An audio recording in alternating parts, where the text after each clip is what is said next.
নমস্কার, আমি সুদীপ মান্না, একজন ফিজিওথেরাপিস্ট। অ্যাক্টিভ লাইফ চ্যানেলে আপনাদের সকলকে স্বাগত জানাই। আজকে এই ভিডিওতে আমি বলবো স্পন্ডাইলোলিস্থেসিসের এক্সারসাইজের কথা। প্রথমে জানি স্পন্ডাইলোলিস্থেসিস সমস্যাটি কী।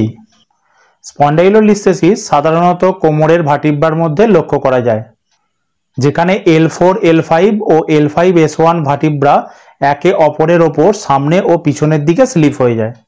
যখন এটি সামনের দিকে স্লিপ হয় তখন তাকে অ্যান্টেরোলিস্থেসিস বলা হয়, আর যখন এটি পিছনের দিকে স্লিপ হয় তখন তাকে রেট্রোলিস্থেসিস বলা হয়ে থাকে। আর এই সমস্যা দেখা দিলে কোমরের যন্ত্রণা ও ব্যথা হয়ে থাকে এবং দীর্ঘক্ষণ হাঁটাচলা করলে পায়েও ব্যথা হয়ে থাকে। এই সমস্যার 5টি গ্রেড থাকে। এক্সারসাইজের মাধ্যমে আপনি ইনিশিয়ালি গ্রেড 1 ও গ্রেড 2 অর্থাৎ 50%-এর কম স্লিপকে আপনি এক্সারসাইজের মাধ্যমে স্ট্রেনথেন করতে পারবেন এবং সিমটমকে অনেকটাই কম করতে পারবেন। আর এই এক্সারসাইজগুলো করে যদি আপনারা আরাম পেয়ে থাকেন তাহলে ভিডিওটি লাইক ও শেয়ার করুন আর চ্যানেল অ্যাক্টিভ লাইফকে সাবস্ক্রাইব করুন। তাহলে শুরু করা যাক আজকের এক্সারসাইজগুলো।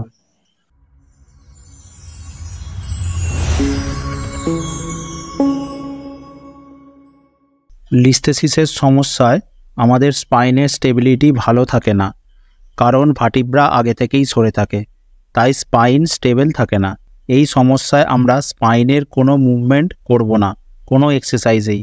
আমরা এক্সারসাইজের মাধ্যমে স্পাইনকে সাপোর্ট করা কোর মাসেলকে অ্যাক্টিভেট করব। আমাদের প্রথম এক্সারসাইজ হলো পস্টেরিয়র পেলভিক টিল্ট। এই এক্সারসাইজে চিত হয়ে শুয়ে পেটের জায়গাটি টাইট করতে হবে আর স্পাইনকে নিচের দিকে নিয়ে যেতে হবে। এইভাবে 10 থেকে 12 সেকেন্ড হোল্ড করে করতে হবে ও ছাড়তে হবে। পরের এক্সারসাইজ কোর মাসেলকে অ্যাক্টিভেট করার জন্য। এই এক্সারসাইজ আপনি হাঁটুকে 90 ডিগ্রিতে ভাঁজ করে নিতে হবে, যেমন ভিডিওতে দেখছেন। এবার আপনাদের আপার বডিকে ওপরের দিকে তুলে কোর মাসেলকে লক করে দিতে হবে। এবার পাকে নিচের দিকে নামাতে হবে, আবার আগের পজিশানে আনতে হবে। নিচে নামাবার সময় শ্বাস ছাড়তে হবে আর তোলার সময় শ্বাস নিতে হবে। পরের এক্সারসাইজ অ্যান্টেরিয়ার ফেসিয়া লাইনকে অ্যাক্টিভেট করার এক্সারসাইজ। এই এক্সারসাইজে 2 হাত ও 2 পাকে 90 ডিগ্রিতে রেখে বিপরীত হাত ও পা নিচের দিকে নামাতে হবে।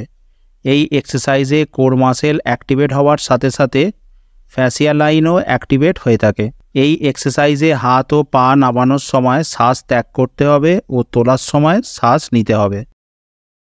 পরের এক্সারসাইজে পাকে 90 ডিগ্রিতে রেখে স্পাইন ও কোর মাসেলকে টাইট রেখে হাতে ওয়েট দিয়ে হাত ওপরের দিকে তুলতে হবে ও নামাতে হবে। হাত তোলার সময় শ্বাস ছাড়তে হবে আর নিচে নামানোর সময় শ্বাস নিতে হবে। পরের এক্সারসাইজ হলো সাইড প্ল্যাঙ্ক।